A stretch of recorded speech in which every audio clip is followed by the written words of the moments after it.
तो UP PCS exam अपने आप में आईएएस एग्जाम के बाद मैं कह सकता हूं कि पीसीएस एग्जामों में से सबसे ज्यादा अपने आप में बेहतर एग्जामों में से एक है। ये समझ लीजिए, कठिन एग्जाम भी समझ सकते हैं क्योंकि इसका सिलेबस, इसका पैटर्न आईएएस जैसा हो गया है। इससे पहले 2018 से पहले स्थिति क्या थी? 2 ऑप्शनल होते थे, वो भी अपने आप में इसको कठिन बनाते थे। जीएस का पेपर ऑब्जेक्टिव टाइप हुआ करता था पहले, पूरा पेपर 1, 2 जीएस के पेपर हुआ करते थे 2018 से पहले। 2018 के बाद आयोग ने क्या किया? यूपीएससी के सिलेबस को इससे मैच कर दिया।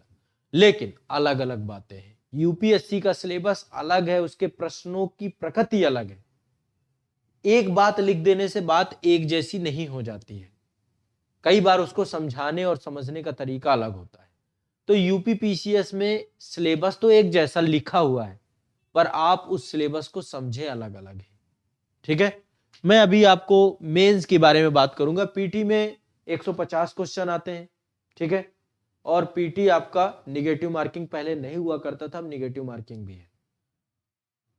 वही सारी चीजें, current affairs, history, polity, geography, economy, environment, disaster management, ये सब कुछ मेंस से जुड़े हुए, प्री से जुड़े हुए, करंट अफेयर्स, यूपी स्पेशल से क्वेश्चन आते हैं। पर मेंस में देखिए क्या है आपका, मेंस में आपके जो क्वेश्चन पूछे जाते हैं वो 2 भागों में मैं विभाजित कर रहा हूं इसको। एक तो शॉर्ट आंसर आपसे पूछे जाते हैं, दूसरे लॉन्ग आंसर पूछे जाते हैं। मेंस में यूपी पीसीएस में एक चीज एडिशनल है, वो है हिंदी का पेपर। हिंदी का पेपर अलग से आता है। निबंध तो आपका यूपीएससी में भी है, लेकिन वहां पर निबंध में 2 निबंध लिखने पड़ते हैं 1200 शब्दों के। यहां पर 3 निबंध लिखने पड़ते हैं 700 शब्दों के। यहां पे हिंदी का एक पेपर होता है। हिंदी के पेपर में आपका जो है पत्र लेखन आपसे पूछा जाता है, व्याकरण से जुड़ी हुई, ग्रामर से जुड़ी हुई, वोकैबुलरी से जुड़ी हुई। अभी मैं दिखाऊंगा आपको, प्रश्न पत्र ही दिखाऊंगा। ये मैं आपको जीएस के पेपर की बात कर रहा हूं, जो समान अध्ययन के 4 पेपर होते हैं। समान अध्ययन प्रथम प्रश्न पत्र, द्वितीय प्रश्न पत्र, तृतीय, चतुर्थ। ठीक है, प्रथम में आपका इतिहास, भारतीय समाज, आपका भूगोल और उत्तर प्रदेश, इनसे क्वेश्चन पूछता है। द्वितीय में आपका राज्य व्यवस्था, सामाजिक न्याय, शासन व्यवस्था, अंतरराष्ट्रीय संबंध और उत्तर प्रदेश से क्वेश्चन पूछता है। तीसरे पेपर में अर्थव्यवस्था, विज्ञान प्रौद्योगिकी, पर्यावरण, आपदा प्रबंधन, आंतरिक सुरक्षा और उत्तर प्रदेश से क्वेश्चन पूछता है। और चौथे में आपका नीति शास्त्र से क्वेश्चन पूछता है, उत्तर प्रदेश से जुड़ी हुई कुछ केस स्टडी से क्वेश्चन पूछता है। फिर एक वैकल्पिक विषय आपका। तो जो मेंस का पैटर्न है, मेंस में जो क्वेश्चन आपको आंसर लिखना है, जो लोग यूपी पीसीएस देंगे वो इसी शब्द सीमा को चुनेंगे। 200 शब्द सीमा पे आपको लिखना सीखना है। 125 में आप उसको बाद में कम करके जब दूसरी बार, तीसरी बार उसी आंसर को लिखे तो 125 में भी सोचिए कि इसको मैं और शार्ट कैसे कर सकता हूं। पहले लॉन्ग लिखना सीखना है, कंटेंट ज्यादा होना चाहिए आपका, उसको कम कर लेंगे बाद में आप। ठीक है, उसको कम कर लेंगे। तो पहले कंटेंट ज्यादा लेना है, फिर उसको कम करके 125, दोनों की प्रैक्टिस करनी है आपको। तो वर्ड लिमिट 125 शब्द और 200 शब्द की रहती है। मार्क्स की बात करें तो 8 मार्क्स का 125 नंबर का और 12 मार्क्स का आपका 200 शब्दों का होता है। 10 क्वेश्चन आपके शॉर्ट होते हैं और 10 क्वेश्चन आपके लॉन्ग होते हैं। ये तो एक विभाजन है आपका यूपी पीसीएस को लेकर के, जो मेंस का है। अब इसके क्वेश्चंस को कुछ देखते हैं। ये आपका समान हिंदी का क्वेश्चन 2022 का लेटेस्ट आपको मैं दिखा रहा हूं, जो 2022 का भी प्रश्न पत्र था, और आप सभी ने ये प्रश्न पत्र देखा होगा, उम्मीद यही करता हूं, क्योंकि जब बात वही होती है कि जब तक आप प्रश्न पत्र नहीं देखेंगे तो यूपी पीसीएस में सफल होना है तो हिंदी को भी इग्नोर नहीं करना पड़ेगा आपको। 150 शब्दों में इसमें बहुत अच्छे मार्क्स लाए जा सकते हैं। आप इसमें बहुत अच्छे मार्क्स ला सकते हैं 150 में। 150 मार्क्स का हिंदी का पेपर है पूरा आपका। और ये एक तरीके का फैक्चुअल है, तथ्यात्मक प्रश्न पत्र है, पता होता है क्या क्या पूछा जाएगा। इसमें एक आपका गद्यांश आता है जिसमें बहुत सारी चीजें अंडरलाइन है, उनसे जुड़े हुए ही आपके क्वेश्चन बनते हैं। यहाँ पे क्वेश्चन बने हुए हैं, गद्यांश, गद्य का भावार्थ लिखने को आता है। यहाँ पे जो गद्यांश से जुड़ी हुई कुछ चीजें, उससे 1-2 क्वेश्चन पूछता है। जो रेखांकित पंक्तियां होती है उसकी व्याख्या से पूछता है। ठीक है, तो आपको इसका भी अभ्यास करना पड़ेगा। इसके बाद आपको एक गद्यांश और दिया गया है दूसरा, उसमें लिखा हुआ है कि पढ़ करके प्रश्नों का उत्तर दीजिए। तो उसका शीर्षक है, उससे जुड़े हुए क्वेश्चन पूछ लेगा। इसी का संक्षेपण करने को देता है कि आप समरी, संक्षेपण मतलब 1/3 में आपको लिखना पड़ता है। टोटल जो गद्यांश है उसका 1/3 में आपको इसको प्रेसी राइटिंग या संक्षेपण करना होता है। इसके बाद ये आपके आते हैं जो पत्र है, पत्र लेखन, परिपत्र क्या है, सरकारी पत्र, अर्ध सरकारी पत्र, कार्यालय आदेश, तार क्या है, परिपत्र क्या है, इस तरीके के बहुत सारी चीजें आपको लिखनी होती हैं यूपीपीसीएस में। ये आपको मतलब जब तक आपको क्लियर नहीं होगा, और इसके क्वेश्चंस आपको देखने होंगे, सभी को ध्यान रखना है, ठीक है। तो ये आपका यूपीपीसीएस का। इसके बाद देखो ये कि आपका एक एक शब्द, वाक्यांशों के लिए एक एक शब्द, आपको ये वोकैबुलरी वाला सेक्शन है। इसके बाद शुद्ध शब्द करने होते हैं, अशुद्ध शब्दों को शुद्ध करना होता है। इसके बाद ये मुहावरे और लोकोक्तियां हैं, ये आपसे पूछी जाती हैं। तो ये आपका मेंस में 150 नंबर का एक हिंदी का पेपर होता है, ठीक है। अब पेपर में बताता जा रहा हूं, ध्यान से सुनते जाइएगा यूपीपीसीएस वाले बच्चों का। मैं मेंस की बात कर रहा हूं, प्री की बात हम अभी नहीं करेंगे। प्री में आप आंसर, जब टेस्ट सीरीज का मैं एक बार एक सेगमेंट लाऊंगा तो टेस्ट सीरीज वाले में प्री की बात करेंगे हम। यहाँ पे मेंस में आंसर राइटिंग की बात हो रही है। इसके बाद देखिए दूसरा पेपर आपका 150 शब्दों का होता है, ठीक है। और 150 शब्दों में आपके क्या पूछे जाते हैं, एसे पूछे जाते हैं, निबंध पूछे जाते हैं, ठीक है। अब निबंध में भी यहाँ पे देखिए लिखा है 3 खंड है आपके, 3 खंडों में निबंध विभाजित है।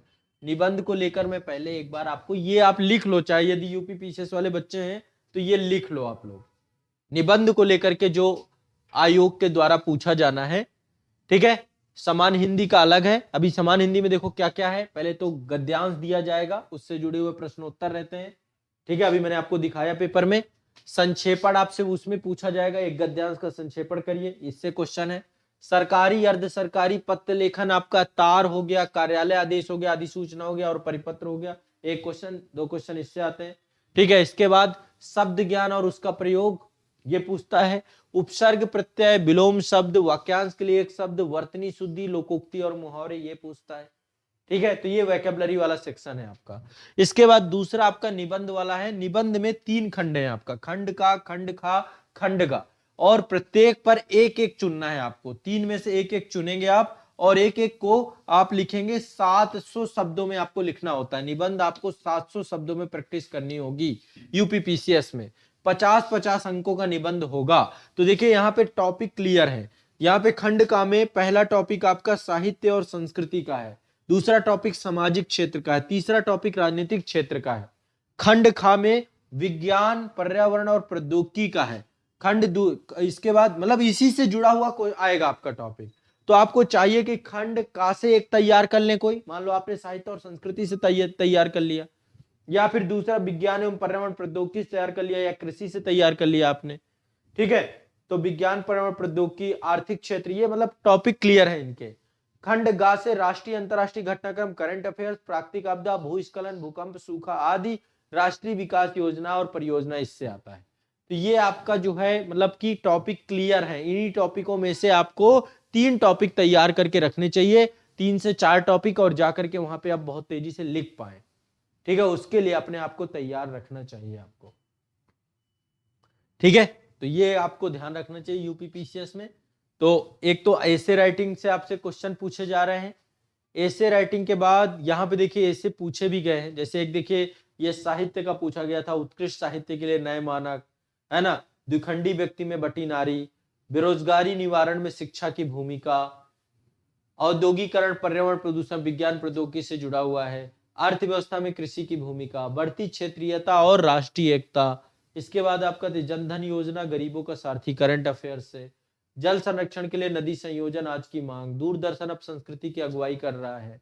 तो ये मतलब कि आपको इनमें से एक चुनने के इनको लिखना है। इससे आपका ये भी प्रैक्टिस करनी पड़ेगी, बिना अभ्यास के तो ये हो नहीं जाएगा, ठीक है ना। इसके बाद आगे चलते हैं।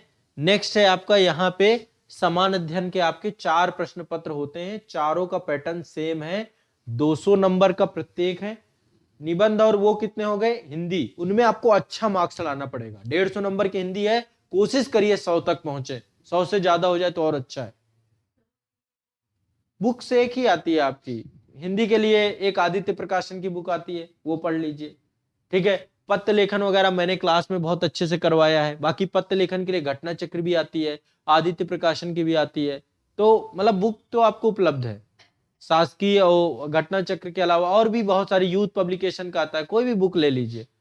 बाकी घटना ये जितना पत्र लेखन वगैरह सब कुछ क्लास में मैंने करवाया, मैं आप लोगों को करवा दूंगा, वो आपको क्लासेस अवेलेबल हो जाएंगी सभी को, ठीक है। वो जितना करवा दिया उतने से पर्याप्त है, उसमें मैंने 2-2 3-3 प्रैक्टिस करा दी है, संक्षेपण बता दिया कैसे करते हैं, सारी चीजें वहां पे हुई हैं आपके साथ। बाकी वोकैबुलरी याद कर लो, रट लो, वोकैबुलरी रटना ही है, ठीक है। इसके बाद देखो ये क्वेश्चन पेपर है, मैं सिर्फ एक क्वेश्चन पेपर यही बता दूंगा, इसी क्वेश्चन पेपर से बाकी क्वेश्चन पेपर आपको समझने हैं। सेम इससे क्वेश्चन के स्तर पता चल जाएंगे आपको कि क्या स्तर है, किस तरीके के क्वेश्चन यूपीपीसीएस पूछता है। खंड 8 से 10 क्वेश्चन है, लघु उत्तरी प्रकृति के हैं, 125 शब्दों के हैं, मैंने आपको भी बताया था 10 नंबर से। 10 क्वेश्चन दीर्घ उत्तरी हैं, 200 शब्दों के हैं, हिंदी और इंग्लिश दोनों में छपे हैं, सभी प्रश्न अनिवार्य हैं, नियत अंक हैं, शब्द सीमा का ध्यान रखें, उत्तर पुस्तिका खाली छोड़े गए कोई भाग या पृष्ठ को पूर्णतः काट दें। मतलब कई बार क्या होता है, आंसर कॉपियां कई बार खाली पड़ी रहती हैं आपकी, तो उसको आप क्रॉस कर दीजिए यदि कोई भी कॉपी खाली पड़ी रहती है, ठीक है। वो इसलिए किया जाता है कि मतलब मान लो कोई भी व्यक्ति ऐसा ना हो कि आपकी कॉपी में चीटिंग हो जाए, कोई लिख दे, कोई ऐसा कर दे, खाली पेज छोड़ के चले आए कोई दूसरा, क्योंकि टाइम तो रहता है ना परीक्षा हॉल वगैरह में उन सब चीजों में, तो ये सब चीजों को लेकर के भी एक रखा जाता है। कोई गलत लिख दे आपका मतलब आपकी कॉपी खराब, तो वो आप पहले से क्लियरिफिकेशन यहाँ पे किया गया, ठीक है। तो ये आपका पूरक पूरा पहले देखो, पहले वाला क्वेश्चन 8 नंबर का यहाँ पे देखिए है मौर्य का। अब देखो सिंपल सिंपल क्वेश्चन है, फैक्चुअल टाइप के क्वेश्चन ज्यादा आते हैं। अब ये अभी मैंने आपको पढ़ाया ना, मौर्यकालीन कला एवं स्थापत्य कला की प्रमुख विशेषताएं। मौर्य काल खोलिएगा, वहां पे कला एवं संस्कृति का एक टॉपिक होगा। बस सिंपल सी चीजें हैं कि उस समय किस तरीके की कलाकृतियां बनी हैं और उनकी क्या विशेषताएं रही। तो ये आपका मौर्यकालीन कला, मैंने आपको उसमें पढ़ाया था, 2 भागों में विभाजित किया था मौर्यकालीन कला को, लोक कला एवं राजकीय कला। लिखवाया था कि नहीं लिखवाया था, ग्राफ बनवा के फिर लिखवाया था। देखो सीधा सीधा आंसर है, ठीक है। तो अब इस तरीके से आपके बहुत सिंपल फैक्चुअल, यूपीएससी ऐसे क्वेश्चन नहीं पूछता है। यहां पे क्या है, फैक्चुअल टाइप में आंसर राइटिंग है। 19वीं सदी में उत्तर प्रदेश में पुनर्जागरण के स्वरूप पर प्रकाश डालिए। मैंने बोला था यूपी का इतिहास, तो यूपी के इतिहास में उत्तर प्रदेश का पुनर्जागरण। अब कोई कहे यूपीएससी की तैयारी कर लो तो ये क्वेश्चन कर लोगे, कर पाओगे? इसके लिए आपको उसी हिसाब से पढ़ना पड़ेगा, यूपीपीसीएस के हिसाब से आपको इसकी तैयारी करनी पड़ेगी। यूपीएससी और यूपीपीसीएस में यही अंतर आपको दिखने को मैं दिखाना चाहता हूं और यही आपको समझाना चाहता हूं। अगला है, प्रेस की आजादी के लिए संघर्ष में राष्ट्रवादी नेता बाल गंगाधर तिलक के योगदान का वर्णन करिए, ठीक है। तो प्रेस के योगदान में उनके द्वारा क्या पत्र पत्रिकाएं निकाले गए, किस तरीके से उन्होंने काम किया, तो ये सारी चीजें। अगला है, भारत में जनसंख्या विस्फोट के कारणों का उल्लेख कीजिए, समस्या से निपटने के लिए सुझाव दीजिए। तो जनसंख्या नियंत्रण को लेकर के अभी बिल लाई थी उत्तर प्रदेश सरकार, और उसी से जुड़ा हुआ ये करंट अफेयर्स का एक क्वेश्चन को जोड़ करके बना दिया गया। तो देखो यूपी ऐसा नहीं कि उदासीन है, करंट अफेयर से भी क्वेश्चन बना रहा है, ठीक है। बाकी ये तो पुराना मुद्दा भी है एक बहुत ज्यादा। अगला है, सामाजिक सशक्तिकरण में सूचना प्रौद्योगिकी एवं इंटरनेट की भूमिका का मूल्यांकन करिए। बहुत सिंपल सी बात है, आज के टाइम पे देखिए सोशल मीडिया किस तरीके से काम कर रहा है, सोशल मीडिया का किस तरीके से स्वरूप बदल रहा है। तो सामाजिक सशक्तिकरण में सूचना प्रौद्योगिकी एवं इंटरनेट की भूमिका का मूल्यांकन, ठीक है। इसके बाद, जब निर्धनता कई पीढ़ियों तक हस्तांतरित होती है तो वह संस्कृति का रूप ले लेती है। समझ रहे हैं? जब निर्धनता कई पीढ़ियों तक हस्तांतरित होती है तो वह एक संस्कृति का रूप ले लेती है। स्पष्ट कीजिए।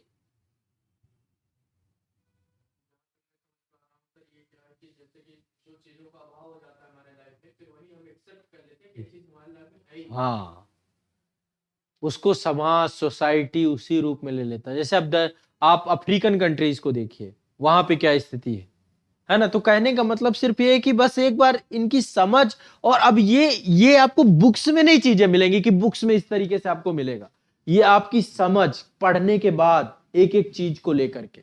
जब निर्धनता वाले चैप्टर को आप पढ़ रहे हैं, पढ़ने के बाद आप उसको समझ कितना रहे। इकोनॉमी में मैंने आपको ये सारा टॉपिक पढ़ाया है। तो किताबी मतलब अब किताबी ज्ञान भर से काम नहीं चलना, यहां पर भी आपकी अंडरस्टैंडिंग काम करेगी। इसके बाद, हेरिटेज आर्क क्या है, पर्यटन संभावनाओं की दृष्टि से उत्तर प्रदेश में इसके महत्व को रेखांकित करिए, ठीक है। ये भी आपका करंट से जुड़ा हुआ है। नेक्स्ट है स्मार्ट सिटी मिशन, ये भी करंट अफेयर, जो उत्तर प्रदेश में इस योजना चुने हुए नगरों की विशेषताओं की बात। कब का स्मार्ट सिटी? लेकिन अब आपको तैयार करके रखना है। उत्तर प्रदेश की सिंचाई परियोजना, कितने यूपी से पूछ रहे हैं क्वेश्चन। मेंस आपको यूपी नहीं लग रहा, यूपी का मेंस यूपी यूपी नहीं लग रहा पूरा का पूरा कि यूपी में आपको कितना काम करना है। यूपी आपके अंतरात्मा में बसा होना चाहिए, तब तो यूपी आप कर पाओगे। इस बात को दिमाग में बैठा लो। उत्तर प्रदेश जब तक आपको आपके अंतरात्मा में बसा हुआ नहीं दिख रहा होगा, आप मेंस नहीं लिख पाओगे, आप रह जाओगे। ठीक है, मेंस लिखने के लिए आपको यूपी पे काम करना पड़ेगा। उत्तर प्रदेश की सिंचाई परियोजनाओं का 100 उदाहरण विस्तृत विवरण दीजिए। उत्तर प्रदेश में मनाने जाने वाले विभिन्न त्योहारों का उल्लेख कीजिए। कितने क्वेश्चन है यूपी से आ गए, 1 2 3, सबसे ऊपर वाला ये 4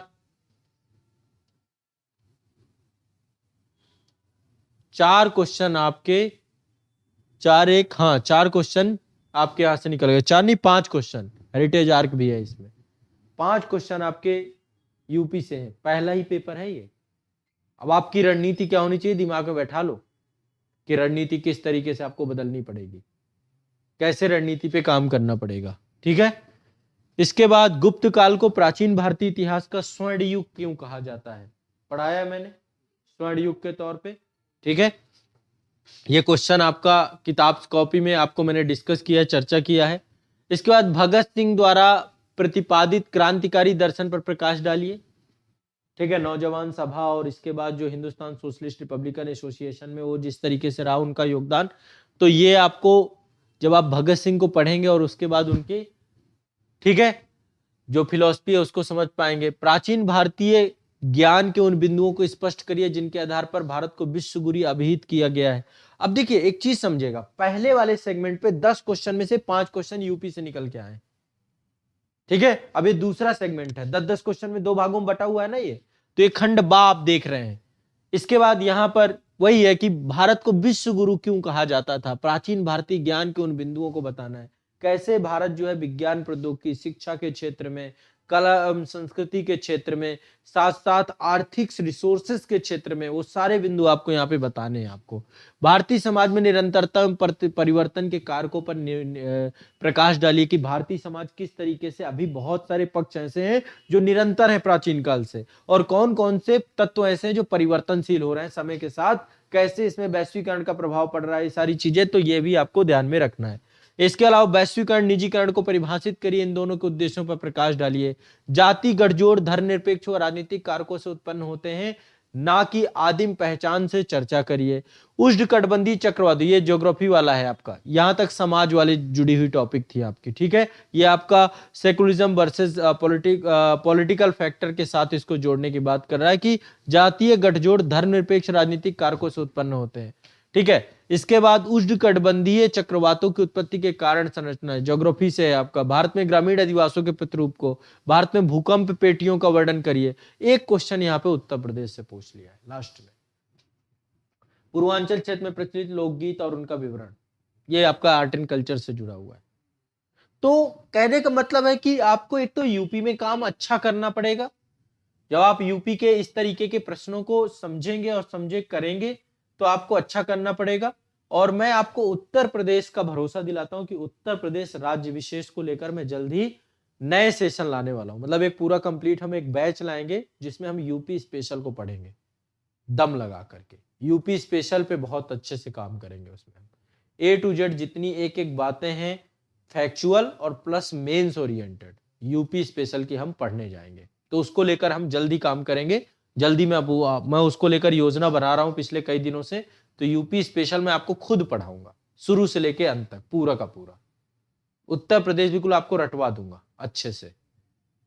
ठीक है, ताकि मतलब आपको इस तरीके की चीजें, क्योंकि अब यूपी का हर एक पेपर में यही कहानी है, चाहे पेपर 1 देख लो, 2 देख लो, 3 देख लो, 4 देख लो, सब जगह पे उत्तर प्रदेश बिल्कुल दम से पूछा जा रहा है।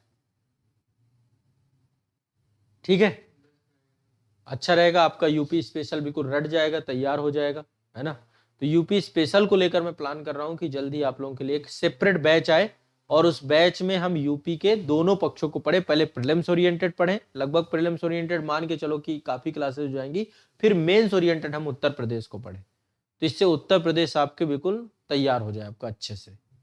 ठीक है, तो ये आपका जो है पूरा का पूरा पक्ष है आपका, और आप इसी तरीके से सारे प्रश्न पत्र हैं आपके।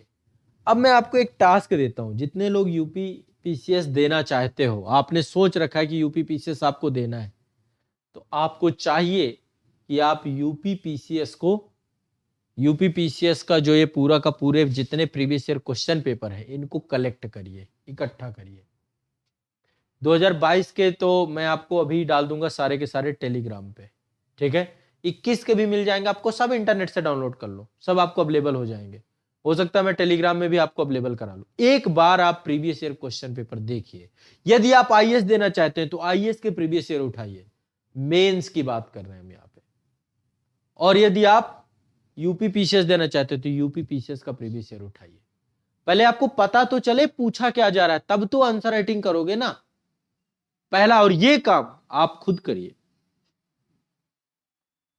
मैं भी करवा दूंगा आपको काम, परेशान मत हो, लेकिन आपको खुद भी करना पड़ेगा। तो प्रीवियस ईयर क्वेश्चन पेपर को लेकर के आप लोग, ठीक है, काम शुरू करिए।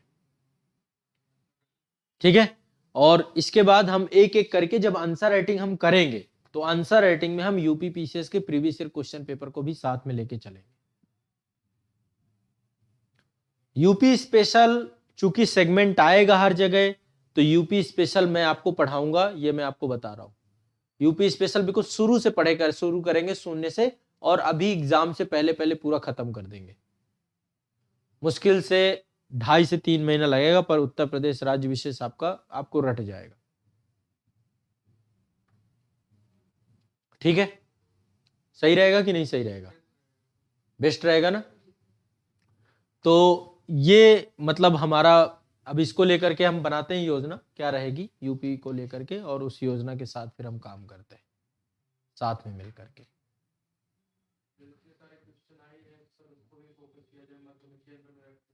हाँ बिल्कुल, वो फोकस नहीं किया जाए, वो सबसे इंपॉर्टेंट है यूपी वाले बच्चों के लिए। हमने करवाया ये काम, पिछला जो अभी यूपी स्पेशल अभी खत्म हुआ आपका, पिछली बार वाला, उसको राविन सर ने पूरा प्री और मेंस ओरिएंटेड कराया है।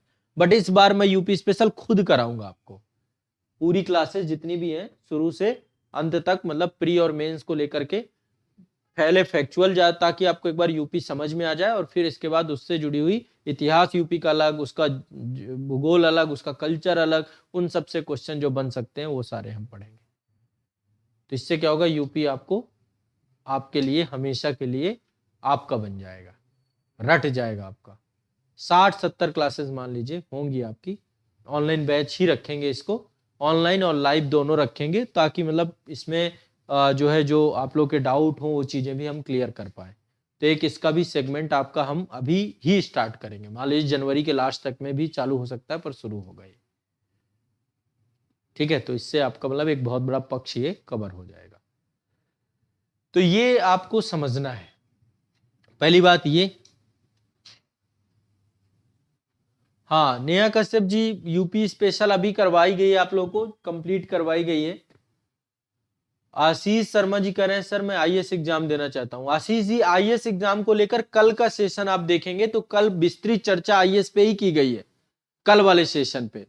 तो कल का सेशन आप देख लेंगे तो उसमें विस्तृत चर्चा की गई है। बाकी जो आंसर राइटिंग करेंगे हम दोनों को ध्यान में रखते हुए लेकर के चलेंगे, और जो यूपी स्पेशल का बैच आएगा ना उसमें अलग से आंसर राइटिंग मतलब एक रखेंगे हम, जिसमें क्वेश्चन आपको टॉपिक जो आपके पूछे गए हैं पिछले साल के, और जो क्वेश्चन आपके नए बन सकते होंगे उन पे आपकी आंसर राइटिंग करवाएंगे, प्रॉपर उनकी भी आंसर राइटिंग होगी। ठीक है, तो उसको लेकर के जल्द ही मैं आप लोगों को सूचित करूंगा, आपको बता दूंगा, चर्चा करूंगा। कल वाला सेशन आपने देखा था ना, तो बस अब आप आंसर राइटिंग वाले इस सेगमेंट से बने रहिए, आपको कोई दिक्कत नहीं है, कोई समस्या नहीं होगी, यहाँ पे प्रॉपर हेल्प की जाएगी और आपको आंसर राइटिंग प्रॉपर करवाया जाएगा। ठीक है,